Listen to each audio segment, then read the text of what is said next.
It is an honor for me to participate in this wonderful Torah project from the Young Israel of Woodmere during the Aseret Yemai Teshuva. The days of the Aseret Yemai Teshuva are critically important days. What are we supposed to accomplish during this period of time? So I'd like to focus on one aspect. Lifnei Hashem titharu. In front of HaKadosh Baruch Hu, the creator of the world, we should become pure, we should become purified. Titharu. What exactly does this mean? There's a beautiful mashal, a beautiful story about a king who asked the people in his kingdom to please use certain containers that he had and bring water from body A and bring it into an empty area, a pit. People were very enthralled and thrilled that the king was allowing them to do this. He was going to pay them very good money to do this. And everybody got excited, and the day that came for the work to start, everybody came out very enthusiastically.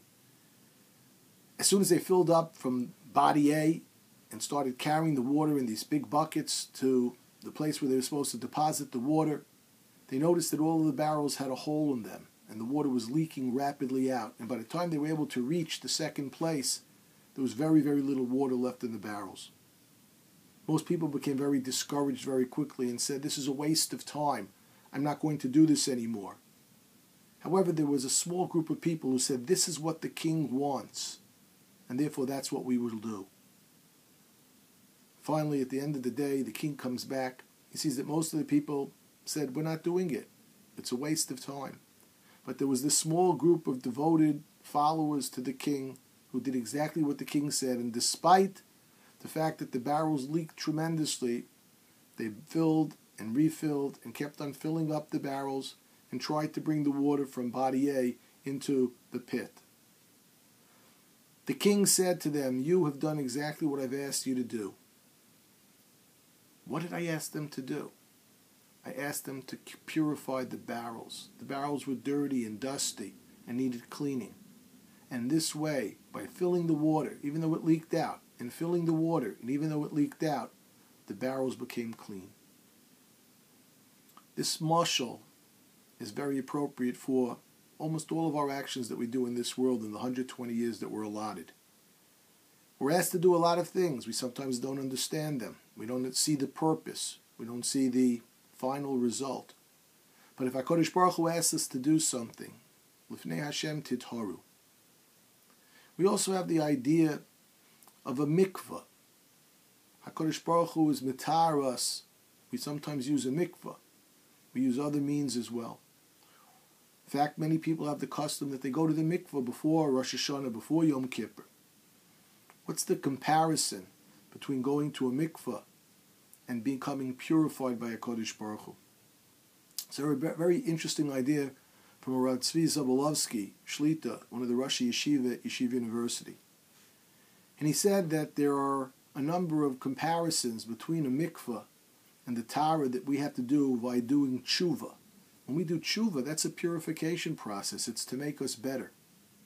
When a person goes into a mikveh, you have to go totally into the mikveh.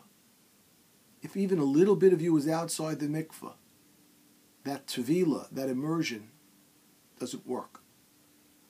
Similarly, he said, when a person does tshuva, you have to go into it wholeheartedly.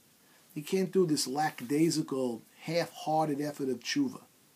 Tshuva is a recognition that we need to improve, that I need to do better, that I need to be a better person, I need to improve my character traits.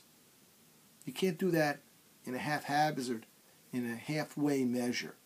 A person has to put his full effort into it, just like you must fully immerse yourself in a mikveh.